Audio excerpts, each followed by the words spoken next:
Assalamualaikum warahmatullahi wabarakatuh. Alhamdulillahirabbil alamin. Wassalatu wassalamu ala asyrafil anbiya wal mursalin sayyidina wa maulana Muhammad wa ala alihi wa sahbihi ajmain. Alhamdulillah, bapak-bapak dan ibu-ibu yang saya hormati, kita dipertemukan kembali dengan pengajian rutin kita. Pengajian rutin tiap Ahad pagi setelah sholat subuh di Masjid Babus Salam, Rawamangun. Hanya saja, oh begitu, kurang dekat ya. Hanya saja berhubung dengan adanya COVID dan diberlakukannya PSBB, kita mencoba menghidupkan kembali pengajian rutin ini dengan Zoom. Dan karena pengajian bisa diakses secara online dari rumah masing-masing, maka diharapkan jumlah peserta bisa menjadi lebih banyak dan bisa dicapai oleh siapa saja, di mana saja. Dengan demikian, mudah-mudahan pengajian ini menjadi lebih banyak manfaatnya. Dan kalau boleh saya tetap menyebut sebagai jamaah Babus Salam. Karena jamaah Babus Salam bisa jamaah sholatnya, bisa jamaah pengajiannya. Ya. Pagi ini sebenarnya pengajian kita ini tema besarnya satu, yaitu menggapai hidup bahagia bersama Al-Quran.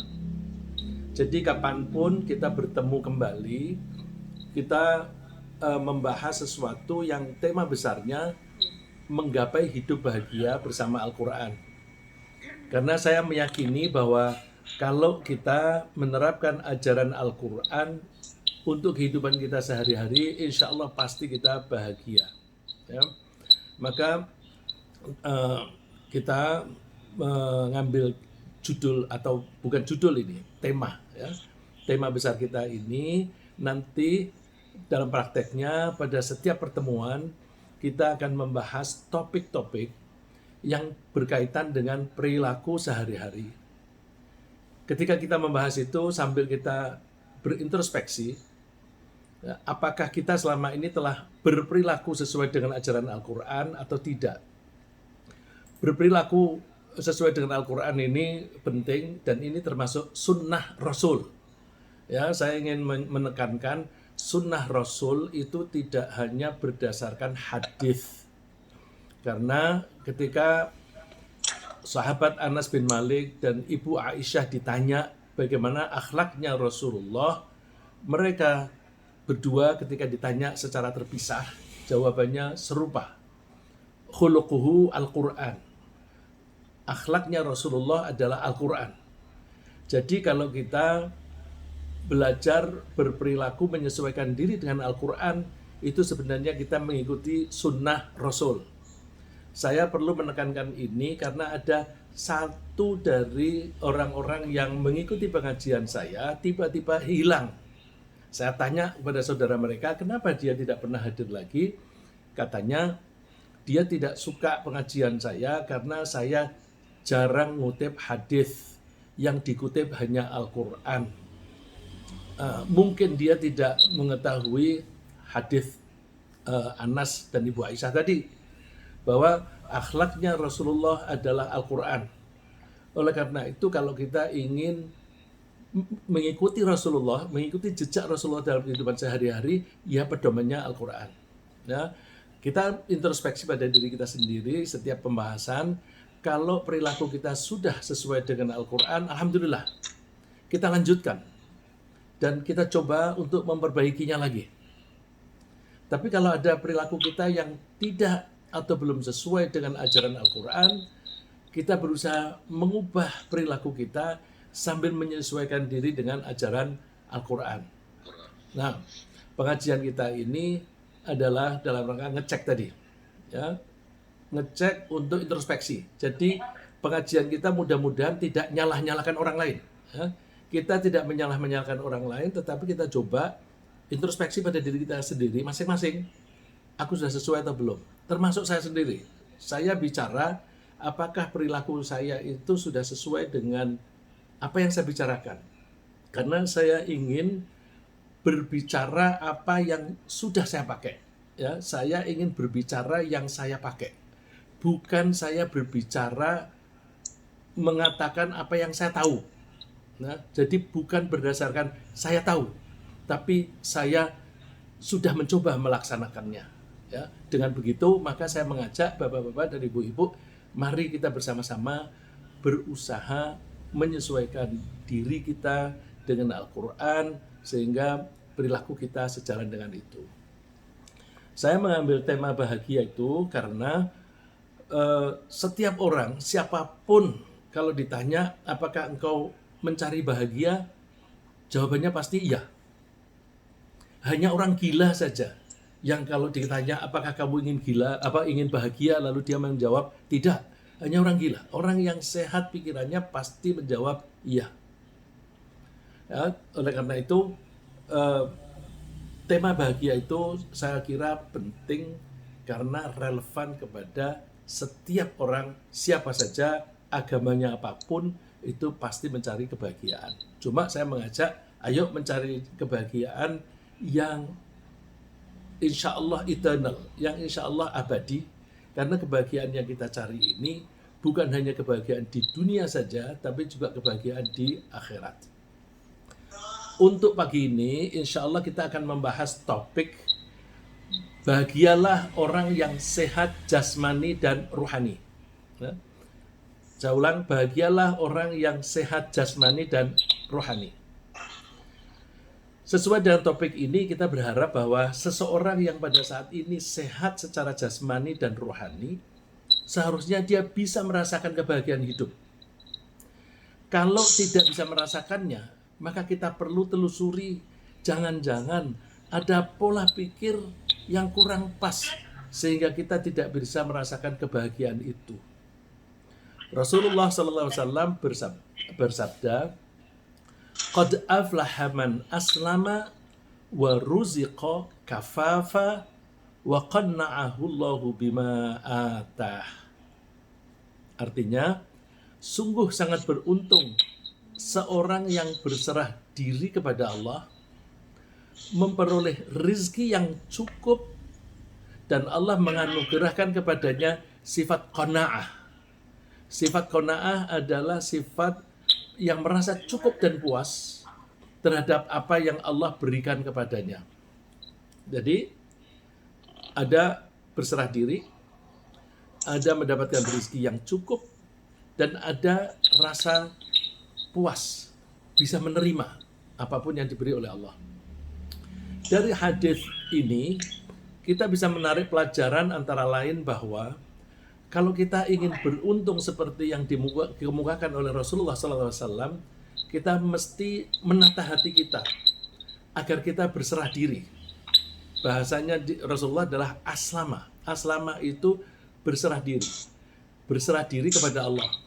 Kalau namanya berserah diri kepada Allah, itu ya total. Artinya keinginan saya pun saya serahkan kepada Allah. Ya. Jadi berserah diri adalah syarat utama agar jiwa kita sehat. Kalau jiwa kita sehat, kita bisa menyadari bahwa kita bisa hidup ini hanya karena telah diciptakan oleh Allah dalam keadaan hidup. Kita tidak pernah memintanya. Kita tidak pernah memilih lahir dari ibu yang mana dan kapan serta di daerah mana.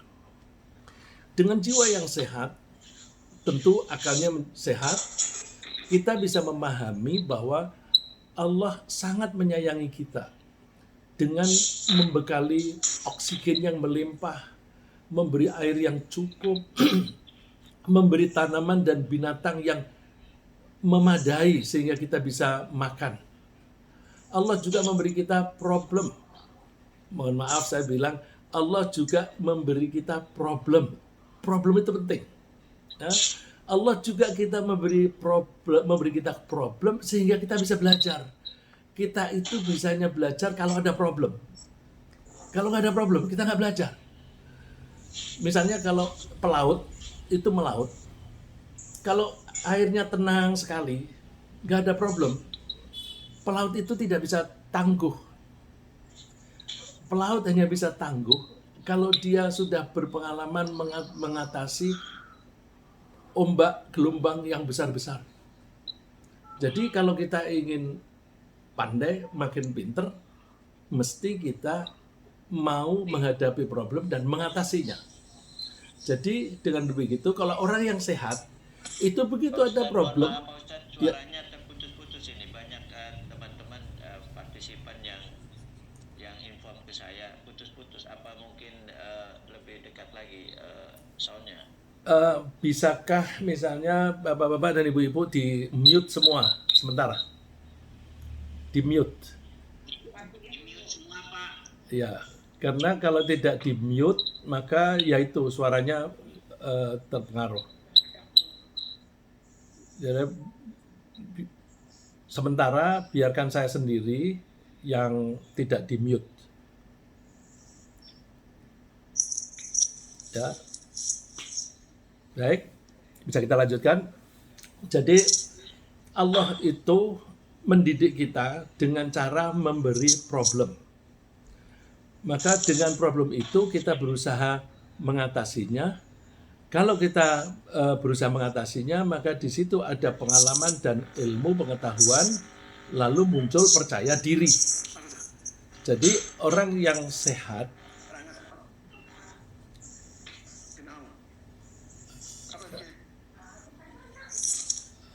itu, nah itu kan tidak di mute, jadi apa namanya, suaranya mengganggu. Ya, ya, baik. Ya, saya ulang. Akal yang sehat itu bisa menerjemahkan kejadian-kejadian dengan baik. Misalnya, kalau ada problem, kan kebanyakan orang itu ngeluh. Wah, aku lagi punya problem nih, gitu. Itu karena pikirannya kurang sehat. Orang yang sehat itu bisa menangkap problem itu kesempatan bagi kita untuk belajar. Makin banyak kita bisa mengatasi problem, maka kita mempunyai pengalaman yang banyak, pengetahuan yang banyak, dan kita menjadi percaya diri. Nah, jadi kalau kita kepingin lebih cepat pinter, maka caranya kita mempelajari problem-problem. Karena kita tuh umurnya terbatas, maka cara yang kita pakai adalah mempelajari problem orang lain. Orang lain itu punya problem, bagaimana yang kejadiannya, bagaimana cara mengatasinya, dan sebagainya. Dia gagal atau berhasil. Dan di Al-Quran itu banyak contoh-contoh problem. Misalnya Nabi Musa ketemu problem menghadapi Fir'aun. Rasulullah SAW punya problem dihalang-halangi oleh orang-orang Quraisy. Nah, bagaimana cara Rasulullah menghadapi orang yang marah dan sebagainya? Itu kita baca, kita pelajari, terus kita adopsi seolah-olah itu problem yang kita alami, sehingga kita menjadi banyak pengalaman. Ya. Lalu misalnya lagi Allah itu membimbing dan merawat kita dengan cara memberi kita pasangan dan anak, agar kita belajar bertanggung jawab. Kalau kita nggak punya pasangan, tidak punya anak, kita kecenderungannya lalu hanya ngurusi diri sendiri. Kalau ngurusi diri sendiri, ya dia hanya orang yang mementingkan mengutamakan kepentingannya sendiri dan bisa menjadi egois. Tapi kalau ada tanggung jawab, maka orang itu makin hari makin lapang dada dan makin bisa membimbing orang banyak. Tapi tidak harus berarti orang yang tidak punya pasangan itu menjadi picik atau egois. Bisa saja orang itu tidak punya pasangan, tidak punya anak, tetapi mempunyai jiwa yang lebih dewasa, lebih bertanggung jawab. Misalnya para ulama-ulama zaman dulu, misalnya Nabi Isa, Nabi Yahya, tidak sempat mempunyai pasangan, tetapi tanggung jawabnya kepada umat itu begitu besar.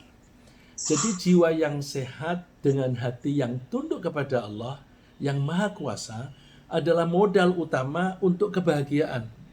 Sehingga kita tidak perlu mengeluh, ya, tidak perlu kecewa, tidak perlu takut, tidak perlu stres.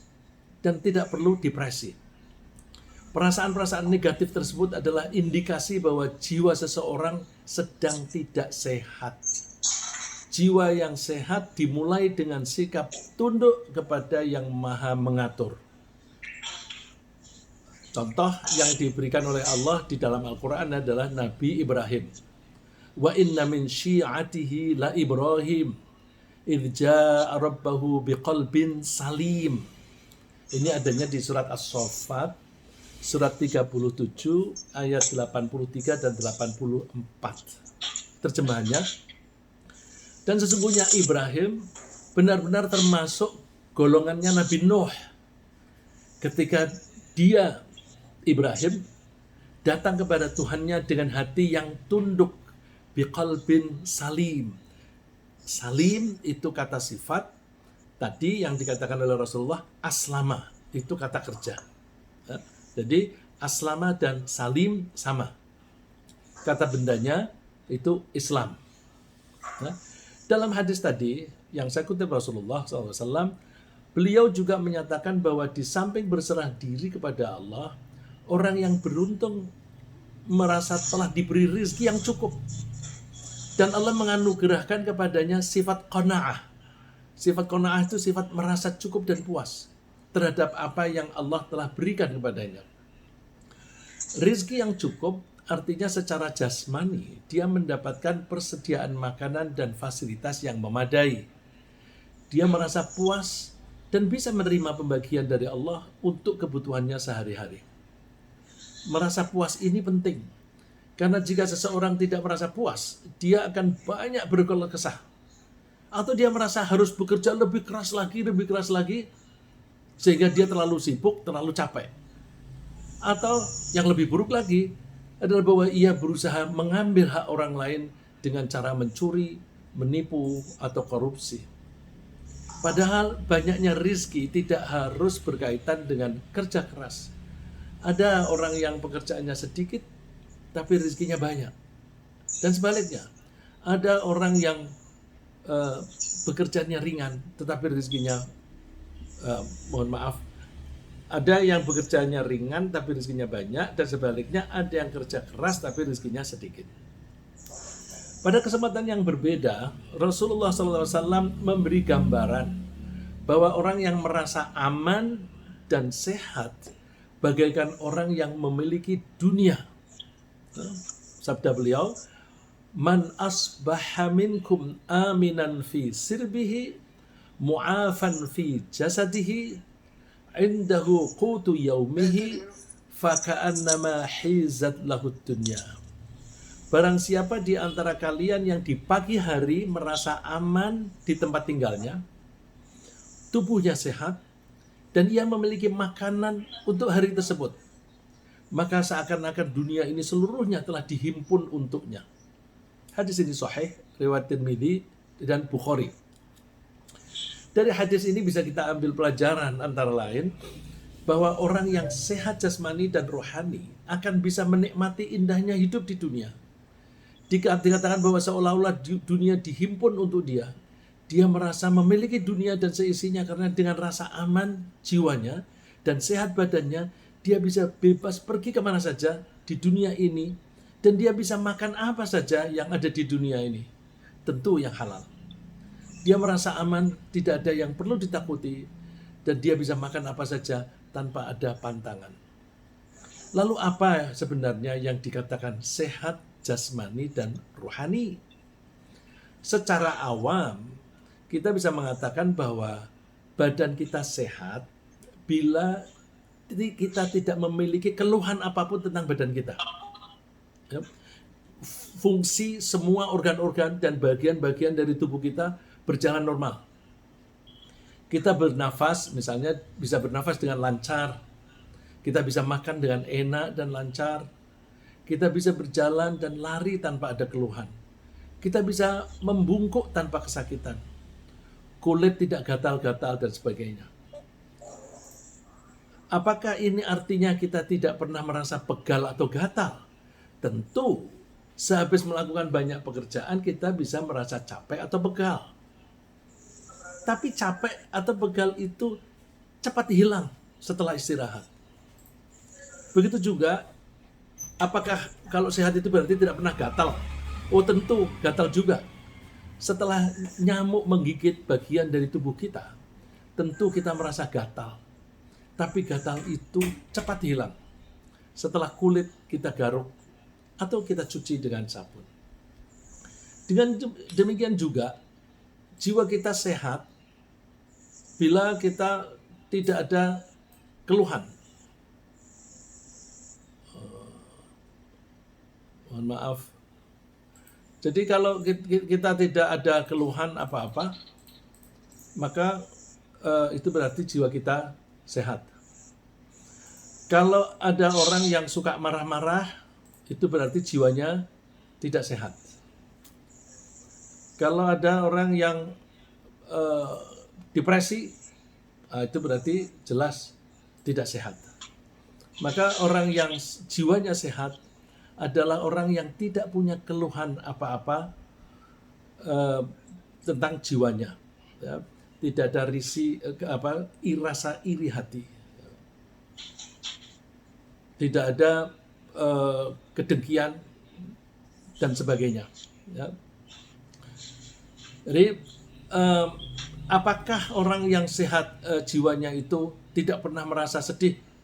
Tentu kita merasa sedih ketika kita kehilangan sesuatu atau cemas ketika situasi ekonomi tidak menentu. Tapi rasa sedih atau cemas itu akan cepat hilang setelah kita memahami permasalahan yang sebenarnya. Jadi keluhan yang sifatnya sebentar saja, terutama yang berkaitan dengan jiwa kita itu bagaikan ombak-ombak yang kecil di lautan.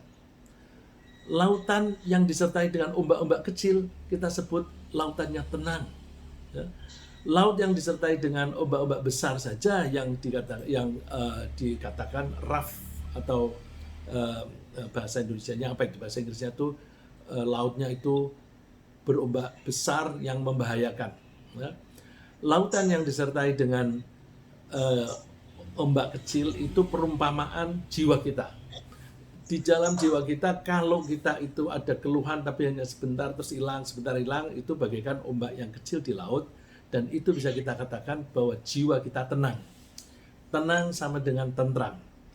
Ini sesuai dengan firman Allah di surat Al-Fatih, surat 48 ayat 4. Huwallazi anzalas sakinata fi qulubil mu'minina liyazdadu imanan ma'a imanihim.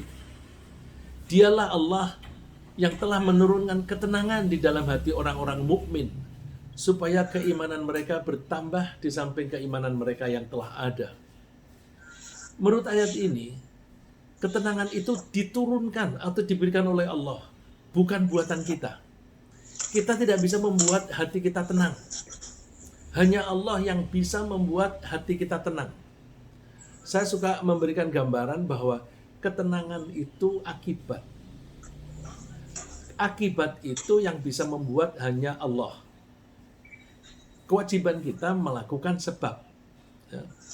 Jadi kalau kita melepaskan benda, kemudian benda itu jatuh, yang kita lakukan hanya melepaskan saja, merenggangkan jari kita atau merenggangkan tangan kita. Tapi yang menjatuhkan itu bukan kita. Yang menjatuhkan ke bawah itu Allah dengan menggunakan sistem gravitasinya. Ya, jadi saya ulang, tataran kita adalah melakukan sebab, lalu Allah akan melakukan akibatnya. Tentram itu akibat. Lalu bagaimana supaya orang bisa mendapatkan ketentraman itu? Lakukan sebabnya. Menurut ayat tadi, Allah mengatakan wallazi anzalas sakinata fi qulubil mu'minin. Allah itu menurunkan ketentraman di hati orang mukmin. Berarti kalau kita kepengen tentram, kita mukmin dulu. Begitu kita mukmin, maka Allah akan memberi ketentraman kita. Mukmin itu artinya kata sifat. Ya. Iman itu harus sudah menjadi kata sifat, sudah menjadi karakter kita. Kalau orang yang pagi iman, siang tidak beriman, nanti malam beriman lagi, itu bukan mukmin. Ya. Itu bukan mukmin. Malah bisa dikatakan itu munafik. Ya, misalnya ada orang yang pagi sholat subuh di masjid, kemudian ketika bekerja di kantor dia korupsi, ketika berdagang dia menipu pembeli. Nah, itu berarti dia subuh-subuh beriman, tapi siang hari dia tidak beriman, nanti sore-sore maghrib isya di masjid terus beriman lagi. Bukan yang seperti itu. Yang diberi ketentraman oleh Allah adalah yang iman itu sudah menjadi karakter.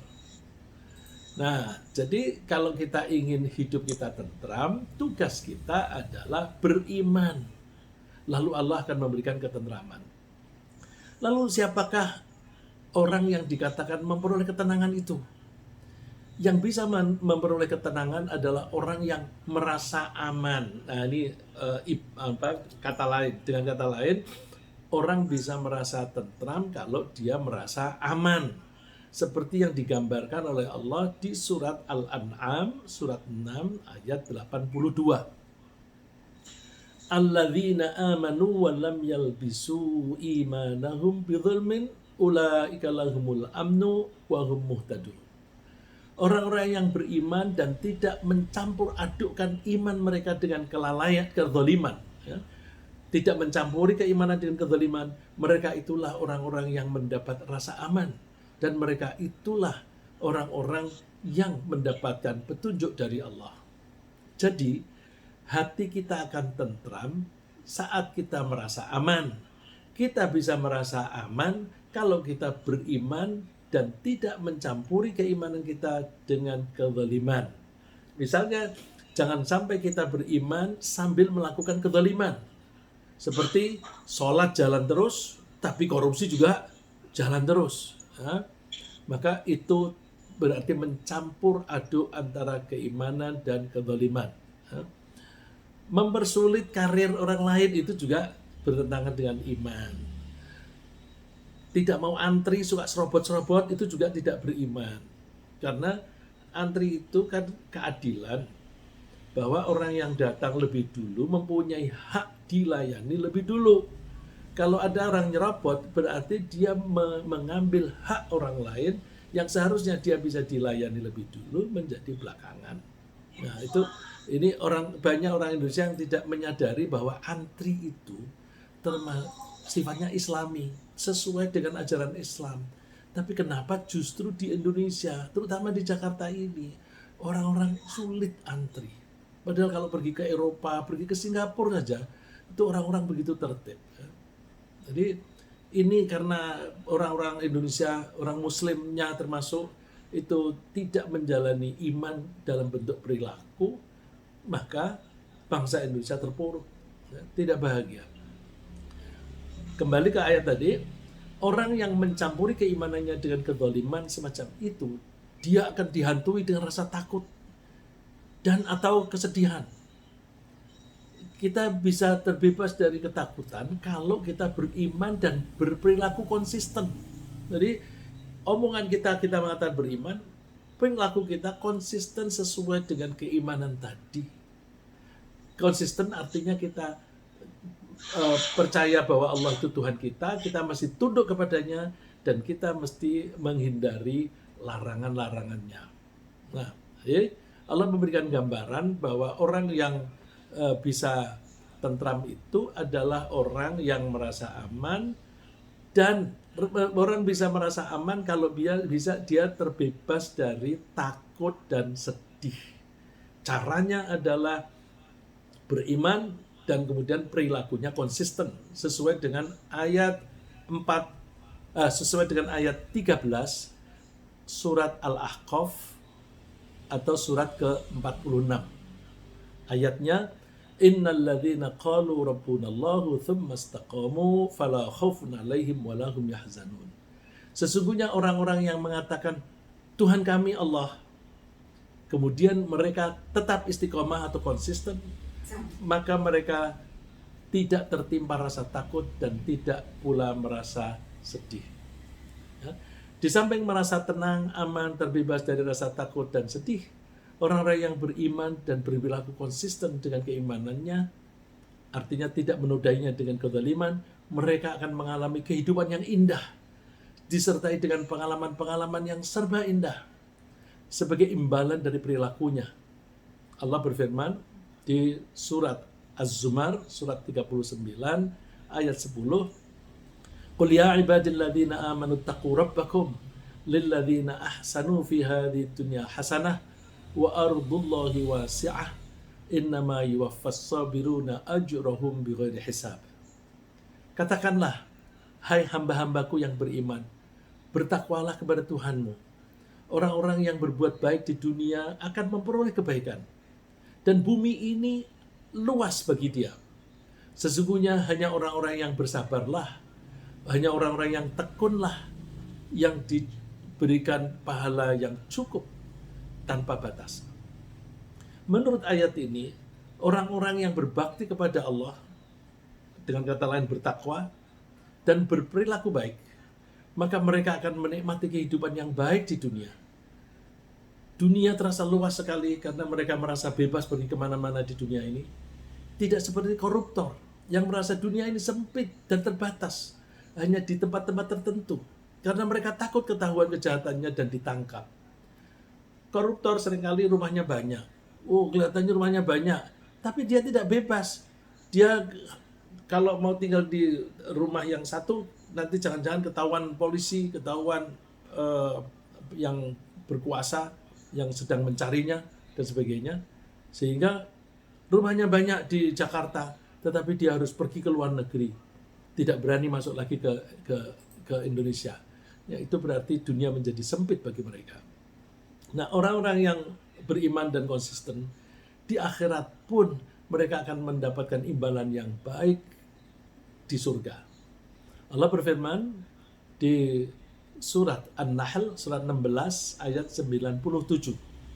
16:97, "Man 'amila shalihan min dzakarin aw untha wa huwa mu'minun falanuhyiyannahu hayatan thayyibah wa lanajziyannahum ajrahum bi ahsani ma kanu ya'malun." Barang siapa yang mengerjakan amal soleh, baik laki-laki maupun perempuan dalam keadaan beriman, maka sesungguhnya akan kami berikan kepadanya kehidupan yang baik, dan sesungguhnya akan kami beri balasan kepada mereka dengan pahala yang lebih baik dari apa yang telah mereka kerjakan. Dengan kata lain, kehidupan mereka akan penuh barokah. Barokah itu artinya kebaikan. Banyaknya kebaikan itu namanya barokah. Jadi orang yang semacam itu hidupnya akan penuh barokah. Seperti firman Allah di surat Al-A'raf, surat 7, ayat 96. "Walau anna ahlal qura amanu wattaqau lafatahna 'alaihim barakatim minas sama'i wal ard walakin kadzabu fa akhadnahum bima kanu yaksibun." Jikalau sekiranya penduduk negeri-negeri beriman dan bertakwa, pastilah kami akan melimpahkan kepada mereka berkah dari langit dan bumi. Tetapi mereka mendustakan ayat-ayat itu, maka kami siksa mereka disebabkan perbuatannya. Nah, ini kalau kita mau introspeksi. Mengapa Indonesia penduduknya mayoritas Muslim tapi terpuruk? Bahkan dikuyo-kuyo oleh minoritas yang berkuasa. Karena apa? Ya karena Muslimnya tidak memenuhi syarat ini. Syaratnya di sini ada dua. Amanu wattaqau, beriman dan bertakwa. Dan kalau kita lihat orang-orang yang mengaku Muslim di Indonesia ini, lebih banyak yang tidak bertakwa. Membuktikannya gampang. Pada jam-jam sholat Jumat, laki-laki Muslim yang baligh itu harus di masjid. Tetapi jumlah orang yang di luar masjid jauh lebih banyak daripada orang yang di dalam masjid. Nah, berarti bangsa Indonesia itu tidak memenuhi kriteria ini, amanu wattaqau. Karena tidak memenuhi kriteria amanu wattaqau, maka Allah tidak memberi barokah bagi kehidupan mereka. Kesimpulannya, berdasarkan ayat-ayat tersebut, kita bisa memperoleh kebahagiaan di dunia dan akhirat dengan cara satu, beriman, mengakui bahwa Allah adalah Rabb yang mengatur kita, dan sekaligus mengakui diri sebagai hamba. Kalau kita mengakui Allah sebagai Rabb, sebagai Tuhan kita, maka pemahaman sebaliknya atau mafhum mukhalafahnya adalah bahwa berarti aku ini hamba. Yang kedua, kita mesti berperilaku secara konsisten dengan keimanan, yaitu berbakti kepada Allah dan berperilaku yang baik, tidak mencampuri keimanan dengan kezaliman. Saya kira sementara begitu, mudah-mudahan bermanfaat